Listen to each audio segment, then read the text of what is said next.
ये classes the way to success. मैं सुशांत राय, आपके केमिस्ट्री का टीचर। उम्मीद करता हूँ कि आप लोग क्या होंगे, अपने घर पे बढ़िया होंगे, मन लगा के क्या कर रहे होंगे, पढ़ रहे होंगे। जो हमारा टास्क है वो टास्क कंप्लीट हो रहा होगा, नोट्स बना रहे होंगे और क्या कर रहे होंगे, मन लगा के पढ़ रहे होंगे। अगर आप इस लेक्चर पे, इस वीडियो पे पहली बार इस वीडियो को देख रहे हैं तो प्लीज़ इससे पहले जितने मैंने सॉल्यूशन के लेक्चर अपलोड किए हैं प्लीज़ उनको पहले देखिए कि कैसे हमने यहाँ तक पहुँचा, क्योंकि ऐसे धीरे धीरे हम आगे और बढ़ते जाएंगे। तो आप इस लेक्चर पर अगर पहली बार नए हैं तो प्लीज़ पीछे वाले लेक्चर को एक बार दोबारा देखने की कोशिश करें ताकि आपको ज़्यादा से ज़्यादा समझ में आए। चलो रिकैप कर देता हूँ। जैसे हमने लास्ट लेक्चर में पढ़ा था कि क्या होता है, हमने लास्ट लेक्चर में बस क्वेश्चन पार्ट देखा था, मोलालिटी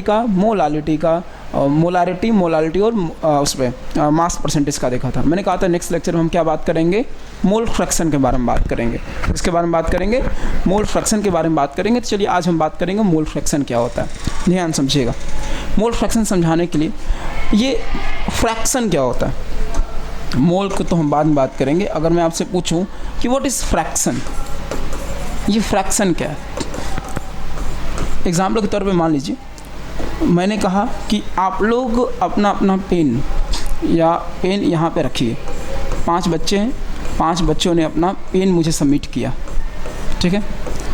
और मैंने उन्हीं पेन को मैं ऐसे अपने फंबल किया अपने हाथ में और कहा कि बताओ चलो अपना पेन निकालो तुम। तो बच्चा क्या करेगा, मैंने कहा 5 बच्चों से मैंने पेन लिया और पेनों को फंबल किया अपने हाथ में, इधर उधर रिपीट किया, फिर कहा चलो निकालो बेटा। तो बच्चा क्या करेगा, अपना पेन निकालेगा। तो मैं पूछा बताओ इसका फ्रैक्शन क्या हुआ। मान लीजिए उसका नाम है श्यामू, सोनू नाम है मान लीजिए। मैंने कहा बेटा सोनू अपना तुम पेन निकाल के बताओ। तो सोनू का फ्रैक्शन क्या हुआ, तो कहेगा कि सर देखिए टोटल कितने थे, 5 थे। उसे मतलब नहीं है, मेरा पेन 1 था और टोटल कितने थे, 5। यानी इसका जो फ्रैक्शन बना वो क्या है, 1/5। यानी इसने किया क्या, ध्यान समझिएगा, इसने ऊपर लिखा अपना और नीचे लिखा पूरा। कंसेप्ट समझिएगा, इसने क्या किया, ऊपर लिखा अपना, जो इसका अपना था उसको ऊपर लिखा और नीचे जो लिखा है वो पूरा लिखा है। दिस इज़ फ्रैक्शन, इसी को फ्रैक्शन कहते हैं। अब इसमें तुम सोनू के जगह, पेन के जगह पे तुम केवल मोल लिख दो। क्या लिख दो, मोल लिख दो। यानी ये किस में कन्वर्ट हो गया, मोल फ्रैक्शन में। किस में कन्वर्ट हो गया, मोल फ्रैक्शन। समझाता हूँ थोड़ा सा और बेहतर तरीके से। मोल फ्रैक्शन यानी समझे यहाँ पे, अगर मैं यहाँ लिखूँ कि मोल फ्रैक्शन क्या होता है, तो फ्रैक्शन अभी मैंने आपको समझाया, उसके जगह पे क्या लिख दीजिए, मोलों का फ्रैक्शन को हम मोल फ्रैक्शन कहते हैं। पहला, इट इज डिनोटेड बाय काई, लुक लाइक ए एक्स, पर इसको पढ़ते क्या है, कुछ लोग चाई पढ़ते हैं, कुछ लोग इसको काई पढ़ते हैं, लेकिन पढ़ना हमको इसको क्या है, काई, एक्स मत पढ़िएगा। It is read as a chi, look like x, x का बड़ा फॉर्म दिखता है, ये काई है, लेकिन इसको हम पढ़ते एक्स जैसा दिखता है पर पढ़ते क्या है, इसको काई है। पहली बार इसका जो रियल फॉर्मूला तो वो देखिए क्या होता है, मोल फ्रैक्शन का फॉर्मूला आप देखेंगे किसी बुक में लिखा होता है कि number of mole of component, जिस कंपोनेंट का पूछा उसका mole, upon total number of mole of all component. Solution में जितने कंपोनेंट प्रेजेंट होंगे उसके सारे का मोल। ये हमारा फॉर्मूला है जो हमें बुक में देखने को मिल जाएगा, नॉर्मली बुकों में हमको देखने को मिल जाएगा। पर जो अभी हम लोग ने जो एक नया फॉर्मूला बनाया कुछ देर पहले, वो क्या था, वो समझने वाली बात है। उसमें हमने क्या बनाया, उसमें हमने बनाया है कि अगर हमें कोई पूछेगा तो मैं इसको याद करता हूँ, इस फॉर्मूले को याद करता हूँ, अपना अपॉन पूरा। इसको मैं कैसे पढ़ता हूँ, अपना अपॉन पूरा। आपको भी ऐसे ही पढ़ना है कि अपना अपॉन पूरा क्या कह रहा है। समझिए, इस क्वेश्चन को और समझने के लिए मैं एक एग्जांपल देता हूँ। मान लीजिए एक को एग्जांपल समझाता हूँ आपको। एक सॉल्यूशन है, आइए समझते हैं। एक सॉल्यूशन है, इस सॉल्यूशन के 2 कंपोनेंट हैं, एक्स और वाई। इस कंपोनेंट कितने हैं इसके, एक्स वाई मत लीजिए, आप ले लीजिए ए बी, थोड़ा सा अच्छा लगता है ना। अपने मन का है, आप कुछ भी ले सकते हैं, आप इंडिपेंडेंट है, कुछ भी रख सकते हैं भैया। ऐसा नहीं कि नहीं आपने एक्स ही वाई ए ही बी क्यों लिया, मेरा मन पी एन क्यू ले ले भाई। देखो 2 कंपोनेंट है, ए है और बी है। चलो मैं मान लेता हूँ ए को मैं सॉलिड मान लेता हूँ, ऐसा कुछ नहीं है, मैं बस मान रहा हूँ, आप किसी को कुछ भी मान सकते हैं फिलहाल यहाँ पे। अब बी को मैं सॉल्वेंट मान ले रहा हूँ। सबको पता है कि भैया 2 कंपोनेंट यानी बाइनरी सॉल्यूशन हम लोग पढ़ रहे हैं, यानी solution equal to solute plus solvent. इसमें तो अब कोई दो राय नहीं है कि आप इसमें फंसोगे, इतना आपको ही पता है, इतना मुझे ही पता है। क्या है? Solution is equal to solute plus solvent. अब मज़ेदार बात है वो समझो कि मान लो गिवन क्या क्या दिया है तुम्हें, गिवन दिया है कि mass of component A, mass of A दिया है आपको, मास ऑफ ए दिया है m ग्राम, ma दिया है, क्या दिया है? ma। और मास ऑफ b दिया है आपको mb, not like that ma फिर वो मॉलिकुलर मास जैसा दिखने लगेगा, wa मान लीजिए, wa दिया है और इसका wb दिया है। देखो आपको क्वेश्चन मास दिया है, फिर यह भी बताया है सर कि हमने निकाला कहीं से, molar mass of A is ma and molar mass of B is mb। ध्यान समझिएगा, दोनों चीज़ हमको दिया है, A भी दिया है और B भी दिया है हमको। मोलर मास ऑफ, देखिए ध्यान समझिए, गिवन मास दिया है, मोलर मास दिया है, ठीक है, इतना हमें पुट कर दिया है। अब हमें मोल फ्रैक्शन पूछा है, तो मैं आपसे उम्मीद करूंगा कि आपको इतना पता होगा कि आपको अगर ये दिया है, आइए यहाँ बात करते हैं, अपन लोग मोल के बारे में। बताइए मोल ऑफ ए कैसे निकालोगे आप, मोल ऑफ ए कैसे निकालोगे? तो मोल ऑफ ए क्या होता है? Given mass upon molar mass, given mass upon molar mass, यानी WA upon MA, WA upon, मैंने क्या कहा कि जैसे इनका दिया है मोल कैसे निकालोगे? Given mass upon molar mass and W upon MA। तो मैं मोल ऑफ ए को मान लेता हूँ NA, याद होगा आपको, NA equal to WA upon MA, यानी यहाँ पे आपको एक मोल मिल गया। सिमिलरली समझिएगा, सिमिलरली आपको mole of, next page, similarly आपको मोल ऑफ B कैसे निकालोगे? पीछे देखो गिवन मास क्या दिया है, WB अपॉन MB, और इसको हम लिखेंगे NB equal to WB upon MB। हुआ कि नहीं?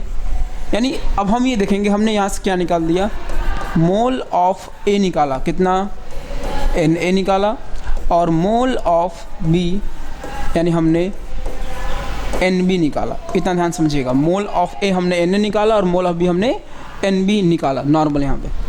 अब अपन को मोल फ्रैक्शन पूछा है, ध्यान समझिएगा, मैं यहाँ लिखेगा मोल फ्रैक्शन ऑफ A, याद है फॉर्मूला, अपना अपॉन पूरा, इसी कंसेप्ट पे काम करना है हमको, अपना अपॉन पूरा। अब देखो ध्यान समझो, जिसका पूछेगा वो अपना होगा, जिसका पूछेगा वो क्या होगा? अपना होगा। यानी यहाँ मैं लिख सकता हूँ काई मोल फ्रैक्शन काई ए, जिसका पूछा है वो अपना, एंड जिसका पूछा उसका ऊपर मोल कर दो, अपना ऊपर कर दो, तो ए का मोल कितना हो? Na, और नीचे पूरा, यानी कितने कंपोनेंट है? दो, यानी Na प्लस NB। ध्यान समझिएगा, मैंने क्या किया, मैंने कोई नया नहीं काम किया, हमें क्वेश्चन में गिवन मास दिया था, मोलर मास दिया था, मोलर मास नहीं दिया, हम मोलर मास निकाल लेंगे, मुझे यहाँ थ्योरेटिकली कराना था, इसलिए मैंने मान लिया कि दिया है हमारा, ठीक है। अब उसके बाद हमने क्या किया, वहाँ से मोल निकाला, दोनों कंपोनेंट, दो ही कंपोनेंट है, A है और B है, दोनों कंपोनेंट हमने निकाला, A और B निकाला। तो A का जो कंपोनेंट था उससे हमने मोल का A का मोल निकाल लिया, Na मान लिया, दूसरा B कंपोनेंट से हमने B यानी B का मोल मान लिया, हमने NB मान लिया।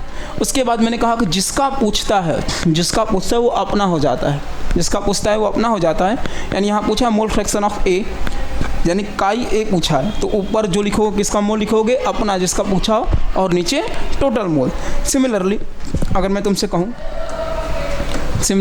तुमसे कहूँ कि यहाँ पे मोल फ्रैक्शन ऑफ B अगर पूछ दे, मोल फ्रैक्शन ऑफ B यानी काई B अगर पूछ दे, याद रखना अपना अपन पूरा सेम है, पूछा किसका है? B का, यानी अपना क्या हो गया? B, यानी mole of B NB upon Na plus NB।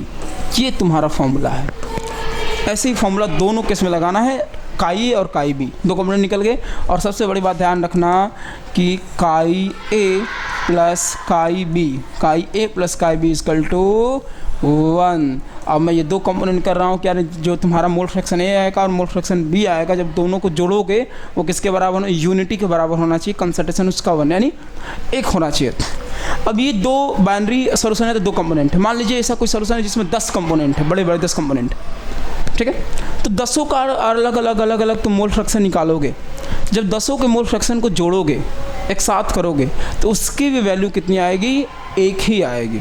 उसकी वैल्यू कितनी आएगी, एक ही आएगी। और ये इसमें ऐसी कोई बात नहीं है कि जो तुम्हें नया कुछ देखने को मिले, इसकी वैल्यू करोगे तो एक ही आएगी। यानी हमने ये सीखा कि हम जितने कंपोनेंट होंगे उनका मोल फ्रैक्शन को जब ऐड करेंगे वो किसके बराबर हो जाएंगे, 1 के। जहाँ हमने बात किया मैं लिख सकता हूँ वे WA is the mass of solute, mass of A कह सकते हैं, मास ऑफ ए। WB क्या कह सकते हैं, मास ऑफ बी कह सकते हैं। MA क्या कह सकते हैं, मोलर मास ऑफ ए कह सकते हैं। MB क्या कह सकते हैं, मोलर मास ऑफ बी कह सकते हैं। NA क्या कह सकते हैं, मोल ऑफ ए कह सकते हैं। NB क्या कह सकते हैं, मोल ऑफ बी कह सकते हैं। ये तो बड़ी अच्छी बात है, इतना हम कह सकते हैं। काई और काई ए और काई बी क्या कह सकते हैं, काई क्या है तुम्हारा, chi is the mole fraction, chi is the mole fraction of A and chi B is the mole fraction of B. ऐसे तुमको देखने को मिलेगा। तो ये था हमारा मोल फ्रैक्शन। याद रखना, कोई भी इसकी यूनिट की बात नहीं कर सकता है, क्योंकि कभी फ्रैक्शन की यूनिट होती है क्या, ध्यान समझो। ये जो बनाया हो तुम, यहाँ देखो, इसकी अगर मैं बात करूँ तुम्हें, तो इसका जो यूनिट आया होगा तो मोल होगा। इसका भी जो जोड़ जाड़ के आया होगा, इसका भी यूनिट कितना होगा, मोल, यानी मोल अपॉन मोल, यानी कितना, यूनिट लेस। ध्यान रखिएगा, मोल फ्रैक्शन हमारा क्या होता है, यूनिट लेस होता है। मोल फ्रैक्शन की कोई ऐसा यूनिट नहीं होती, क्योंकि फ्रैक्शन का तो कोई यूनिट ही नहीं होता सर। ऊपर जो आएगा यूनिट, नीचे जो यूनिट आएगा, एक दूसरे को कट कर लेंगे। मेरी बात समझ में आया कि हमने आज मोल फ्रैक्शन देखा कि मोल फ्रैक्शन होता क्या है, ठीक है। अगली क्लास में बेटा हम आपको पार्ट्स, इस पे पहले स्टार्ट जैसे क्लास करेंगे, मोल फ्रैक्शन पे क्वेश्चन कराएंगे कि नॉर्मल मोल फ्रैक्शन का क्वेश्चन क्या होता है, कैसे बनेगा क्वेश्चन। फिर इसके बाद हम बात करेंगे, छूट गया जो मेरा PPM और PPB, पार्ट्स पर मिलियन और पार्ट्स पर बिलियन की बात करेंगे। नॉर्मल समय रहा तो 1-2 वॉल्यूमेट्रिक एनालिसिस यानी वॉल्यूम टाइट्रेशन का एक क्वेश्चन कराता हूँ, लेकिन अभी ज़रूरत नहीं मुझे, लेकिन जब होगा तो मैं कराऊंगा। फिलहाल यहाँ तक हम बात करेंगे। तो उम्मीद कर सकता हूँ कि जितना मैं पढ़ाया आपको आज समझ में आया होगा। मोल फ्रैक्शन एक बड़ी ही अच्छी टॉपिक है। याद रखना कि कभी कभी लक सही होता है तो मोल फ्रैक्शन से डायरेक्ट क्वेश्चन पूछ देता है, नहीं तो मोल फ्रैक्शन का यूज आगे के जितने मैं थियरी पढ़ाने वाला हूँ, जितने अच्छे एप्लीकेशन पढ़ाने वाला हूँ, सब में यूज आने वाले हैं। जितने लॉ पढ़ने वाले हो सब में मोल फ्रैक्शन का यूज आने वाला। तो मोल फ्रैक्शन हमें निकालना तो आना चाहिए। बिना फुल मोल फ्रैक्शन निकाले हम आगे कुछ और नया तो कर ही नहीं सकते, ठीक है। तो उम्मीद करता हूँ कि आज का लेक्चर जो मैंने मोल फ्रैक्शन पढ़ाया वो आपको समझ में आया होगा, ठीक है बच्चा। अगर आपको कोई डाउट है, कुछ भी समझ में नहीं आ रहा या कोई डाउट है, कुछ नया क्वेश्चन आप ट्राई करना चाहते हो, तो आप मुझे कमेंट करके बता सकते हैं कि नहीं सर ऐसा कुछ है, थोड़ा सा बता देती तो हम लोग के लिए ज़्यादा बेटर होता, ठीक है। चलिए आप विदा लेना चाहेंगे आज के लिए। डेट्स ऑल फॉर टुडे, आज के लिए बस इतना रखते हैं। फिर मुलाकात होगी आपसे हमारे अगली क्लास में। तब तक के लिए थैंक यू सो मच। जय